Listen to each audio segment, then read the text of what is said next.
I'm Sophie. I'm a registered nurse. I was born and raised in West Auckland, actually. I work in the public health system. When I first interviewed for my first nursing job about a year and a half ago, I told them that I became a nurse because my passion is caring for others.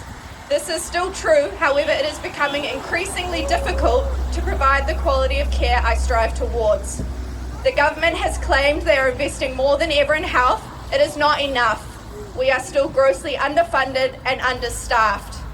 Understaffing is an issue plaguing our hospitals, and it is dangerous, not only for our staff, but for our patients as well.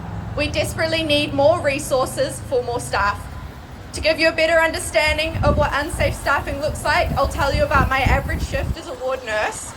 I arrive to work 15 to 30 unpaid minutes early to ensure I can properly plan my shift. I am responsible for receiving handover, medications, and checking the vital signs of at least 5 patients, all within the first 2 hours of my shift. That also doesn't account for additional patient needs, such as feeding, repositioning, and toileting.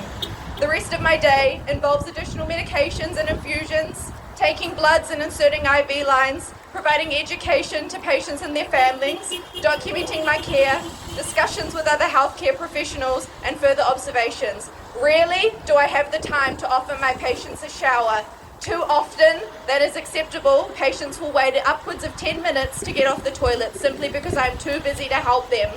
Too often, patients' medications are delayed because I have been too busy to administer them on time. Too often, our dressing change is delayed because they are time-consuming, and time is something we are always short on. Understaffing means I am forced to provide substandard nursing care to my patients. This is not only dangerous for my patients, but soul-crushing for me. We are the ones that have to field complaints from patients and their families about how they haven't been showered or waited too long on the toilet. Not the government, not Simeon Brown, not Christopher Luxon. They do not have to look into the eyes of elderly men and women who are in pain from sitting on a hard plastic chair for 20 minutes feeling like we don't care. We care more than they know, but all we can do is our very best with what we have, which is not enough. And this is all on a day when we only have 5 patients. Sometimes we have 6.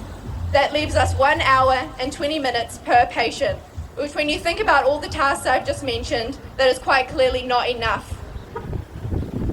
We generally have 7 to 8 nurses on shift. Te Whatu Ora considers us full staff with 9, but we need 10 at minimum to deliver the kind of care our patients deserve.